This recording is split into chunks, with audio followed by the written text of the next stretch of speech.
Immune Functions, Antibodies by Rebecca Beauvais, Jessica Luong, and Chloe Ritz. Antibodies collectively form a family of proteins known as immunoglobulins.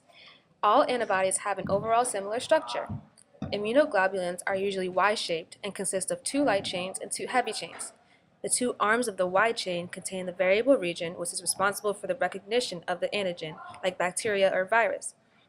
The two heavy chains and the two light chains are joined by disulfide bridges. As you can see in the picture, the heavy chains are shown in blue and the light chains are shown in yellow. Each antibody has a variable region which lies at the tips of the arms of the Y. The constant region determines the isotope and hence the functional properties of the antibody.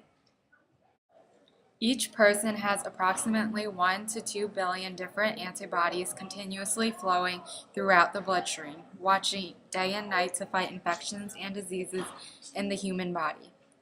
Antibodies are proteins with special shapes that recognize and bind to foreign substances, such as bacteria or viruses surrounding them, so that scavenger cells can destroy them and flush them out of the body.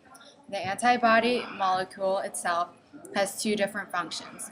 First, antibodies have the unique ability to recognize and attach themselves to substances that cause disease.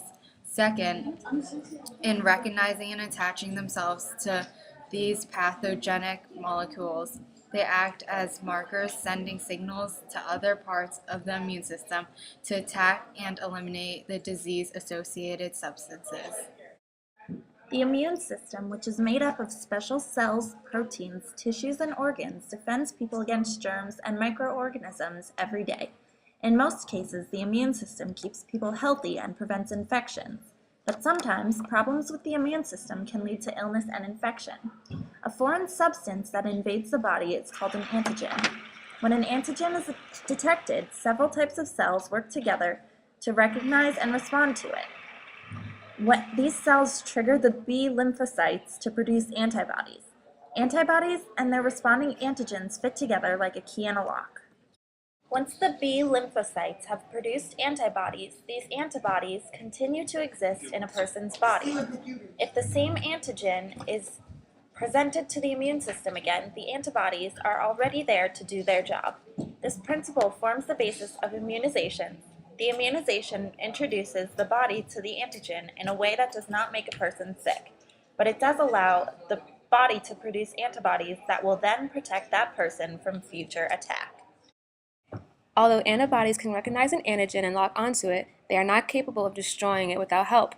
That is the job of specific T cells, also called killer cells. The T cells are part of the system that destroys antigens that have been tagged by other antibodies or other cells that have been infected or somehow changed. T cells are also involved in helping signal other cells of the immune system to do their jobs.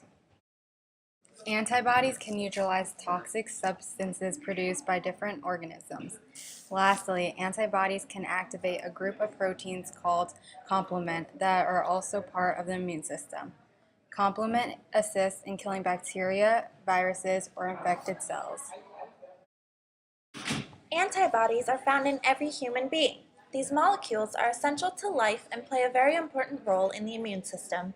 Thanks for watching!